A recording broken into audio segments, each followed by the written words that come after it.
Hey guys, welcome back to the shop. Today I got a new project.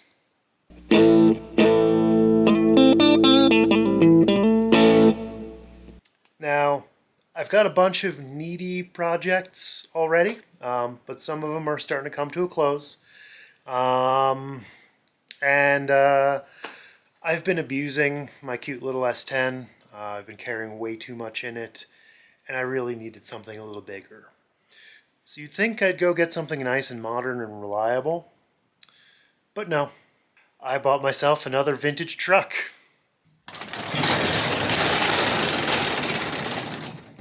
So here we go. This is my new truck. 1971 C20. So 3/4 ton, full-size Chevy, long bed V8. It has a 350 V8 with a 2-barrel carburetor. So lots of performance there. But this is my favorite body style of truck, and I'm really digging the patina. Unfortunately, what goes along with the patina is a lot of rust. So, doors are starting to go, the rockers are gone, and the bed's mostly good, except for that wheel arch is made of Swiss cheese. And yeah, I got it home. It runs and drives, but it does need a lot before I am willing to actually drive it to work. I did get plates already. I've had it for a couple days. Yeah, two big things are it's missing the tail lights, and it doesn't have an exhaust. That's the extent of my exhaust. Got a Y pipe and about 2 inches or 1.5 inches, and then nothing. So yeah, one of the first things we're going to do is deal with that. I do have a muffler and some pipe left over from the Blazer. There's my lovely rocker panel right there.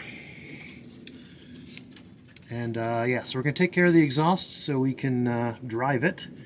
And then I'm going to start figuring out the rear lights, because the front lights work. I checked those. Turn signals are working. Turn signal switch does things. But they kind of lopped off the, whatchamacallit, cut off the wiring towards the back. So hopefully I'll be able to take care of that. I also just noticed that there's a random piece of steel on that trailing arm just like attached with some wire. So that's something. Oh boy, I hope I didn't make a mistake. Oh, and tires have seen better days. But that'll be a little bit later. First, we're going to get it quiet and get it, like, you know, having lights. And I might as well show you the glorious small block V8. So yeah, that's just your bog standard small block V8. Someone put a fancy red distributor cap on it. And I've got the classic Rochester 2-jet. So, yeah, classic little guy. Also, these fuel hoses are super gummy, so going to be replacing those.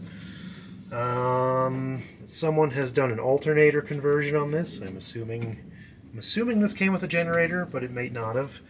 I only assume that because there's an external regulator right there, and this has been kind of spliced in, and I'll clean up that wiring at some point.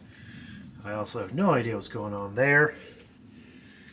And looks like we're double grounded on the battery. Oh God, what even is this? Yeah, I'm gonna have a lot of fun with this.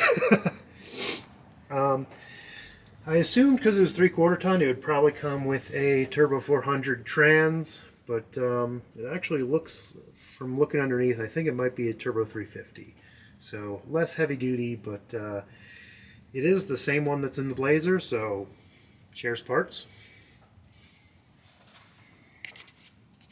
And obviously That's my heater box. There's no AC because it's a basic truck from 1971. And let's also look at the interior. So you can see speedometer. That doesn't work. Fuel gauge. I think it works. Battery gauge, charge gauge. No idea. Temp gauge. Broken. No gauge. Oil pressure gauge. Does work. Got our heater controls over there. Ignition switch is way the heck over there. This does not have a column lock. Got my choke. Got an aftermarket temp gauge, also broken. Cigarette lighter, and then cavernous glove box. So, yeah. Oh, and behind the seat, well, I'll have to figure out how to fold that, but behind the seat is the fuel tank. It also smells a little like gas in here, so we'll see about that. I've also got my mirrors, not installed. A radio, also not installed. And in a box somewhere, I've got the taillights, or hopefully all I need for the taillights. And if you guys were wondering, the drive home was a bit loud, and I had my wife following behind me to be my taillights while I used my hand signals. And yeah, it was about 45 minutes of just loud, drony exhaust. Wasn't as bad as I was thinking, but we're going to need to quiet this down because my goal is to keep this thing looking ratty and patinaed on the outside, but a nice, comfortable, quiet interior. So that's going to mean weather stripping, seals, Dynamat, carpet, new dash pad. Basically, probably spend about $1,000 on just interior stuff to make it nice. I don't know if I'm going to recover the seat, because as you saw, it's covered in duct tape, but I'll at least throw a blanket on it or something. But before I do anything mechanical, I think I'm going to clean it and then do the David Freiberger Comet Wash, because I've never actually owned a car with patina, so I'm going to try that out. And since the paint isn't really great, if it gets wrecked, I don't care. So you know how I said I was going to clean it first? Well, I lied. And a lot of that has to do with the fact that I wanted to keep the windows open all day, let it air out, because I had a pretty bad gas smell. And I didn't also want to lay on the ground while everything was wet. So, took care of the two big things and then a couple small things. First thing, I scabbed a muffler on. It's not really welded on, mostly just tacked, but it'll be a good start. The reason it's just tacked is because I can't really get under it all the way, and I can't get it in the garage just yet. So once I get in the garage, I can finish weld it, but also I might just order a kit from LMC. Next thing, I got the taillights on. They should be working. This one I actually had to modify. The bulb socket was missing, so I drilled it out with a step bit and used a socket from an S10 Blazer, the one I took apart to build that guy. No bumper yet, it's still in there. And then the other big one was the fuel. So I don't want to move the seat again, but the sending unit lived right there, and this crusty thing, focus, this crusty thing was haphazardly installed. So yeah, that wasn't sealing anything, so that's why it smells like gas in here. Also, random mystery water bottle. I also took a look at the carb and kind of replaced a few broken vacuum caps, so hopefully it should be running better. Also, the fast idle on the choke was set up completely wrong and wasn't doing anything, so I flipped that around and fixed it. So now that I've done all of that, it's finally time to do the signature David Freiberger Comet Wash. So I couldn't actually find any regular Comet at the store. It was only the stuff with bleach, which I don't know if that's normal or not, but I figured no bleach is probably better. So I got the Barkeeper's Friend, which I hear is just as good. Probably a little too fancy for this, but we'll give it a shot.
And there we go. Nice and clean and deoxidized. Sorry, I don't have much room to get the whole shot, but yeah, I also stuck the mirrors on. And there it is in the garage. It actually fits. I was concerned it was going to be a little too long, but got about a foot and change in the back and about 2 feet up front, so plenty of space. So yeah, just brought it in so I can just kind of finish weld that exhaust, because I got it tacked in outside, but yeah, I couldn't get the welder around it. So now, if it'll focus, so now it'll actually be relatively quiet and not all exhaust, exhaust leaky. And one thing I also learned, the mirrors are almost too wide to fit in, and someone booger welded that one together, so I'm going to have to replace that, because I think I'm going to need to have to fold these in more regularly when I try to get it in and out, because I got this close to this mirror and the other one touched. So yeah, who would have thought? Mirrors are the reason I can barely get it in the garage. So, hope you enjoyed this little introduction to my new truck. That's going to be it for today, and I'll see you next time.